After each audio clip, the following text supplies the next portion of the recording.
Et nous sommes à Strasbourg avec notre envoyé spécial Pierre Herbulot. Les blessés sont pris en charge dans 3 hôpitaux de Strasbourg et aux alentours, notamment au CHU de Haute-Pierre où sont soignés la majorité d'entre eux. Pierre Herbulot, vous êtes notre envoyé spécial Europe 1. Bonsoir Pierre. Bonsoir Mathieu. Depuis ce matin, les proches des victimes et des blessés se succèdent à l'hôpital. Oui, des amis, des frères, des sœurs, des parents, des enfants aussi qui arrivent ici. Le visage grave, la peur au ventre, celle d'entendre un diagnostic terrible. Dans le hall, 2 femmes fondent en larmes. L'un de leurs proches, Kamal, touché à la tête hier, est en état de mort cérébrale. Massi, son voisin. Vous voyez le nombre de personnes qui viennent ici? C'est une personne qui était aimée comme tout un chacun. C'est une très bonne personne.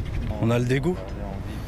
Voilà, qu'est-ce que vous voulez faire? On a une personne de la communauté, une famille, une personne qui a été aimée, qui vient de partir. On ne peut pas ressentir autre chose que du dégoût.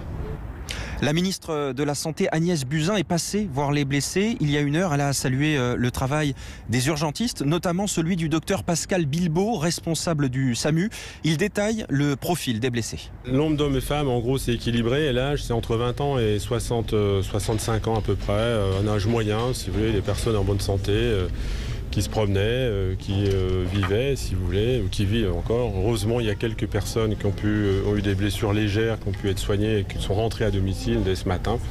Voilà, d'autres vont rentrer dans peu de temps, mais il y en a d'autres qui sont toujours dans les services de réanimation pour lesquels l'avenir se joue au jour le jour, quoi, si vous voulez.